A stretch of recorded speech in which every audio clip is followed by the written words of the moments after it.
Presentation Hero Academy presents Know Your Output Format, lesson number 9 of the Presentation Design module. In this lesson we have to get a little bit technical because we need to know the formats, the resolutions, and the mediums that we're going to use for our presentation. Now let's start with the formats. They're quite important, and there's just 3 to know. The first one is 4:3. It's a traditional format for slideshows, and it corresponds to the 1024 by 768 pixels resolution.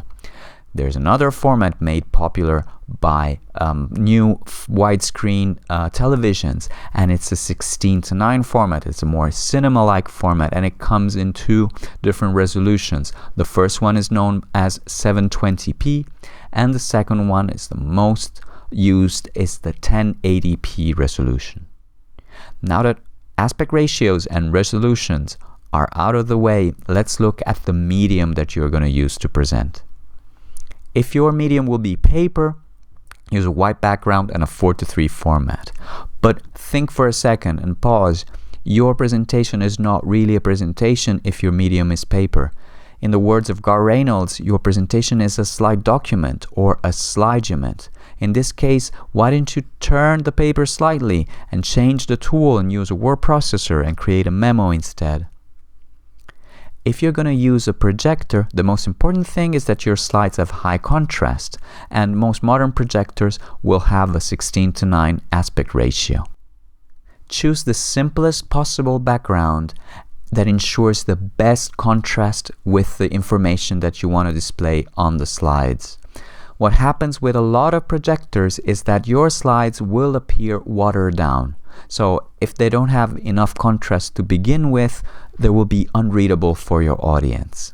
And most importantly, optimize the font size and think at the person in the back of the room. Can they read your slides? If you're going to use a flat screen TV, and this is my favorite medium, you can go straight for a 1080p resolution.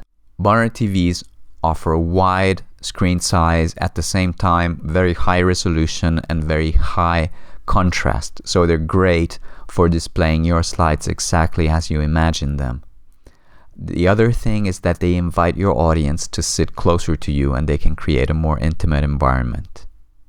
If you're going to present with your laptop, I cannot give you any advice about the format or the resolution. You have to look at the resolution and the format of your screen. And in this case, what you get is an even more intimate environment where everybody comes together to access the technology and to look at your presentation. Another medium that is intimate is the tablet. In this case, if you're using any Apple device, go with a 4:3 format. Tablets are great because they let your audience interact physically with your presentation, and obviously they have to come together in a very intimate way to enjoy your presentation. So to summarize, paper not the best medium for your presentation. Projectors, mind your contrast. Modern TVs, just a fantastic, great medium for presenting. Your laptop can create a more intimate environment, but the tablet is really the killer here because it lets your audience interact with your presentation. So if you have a small group, go for the tablet.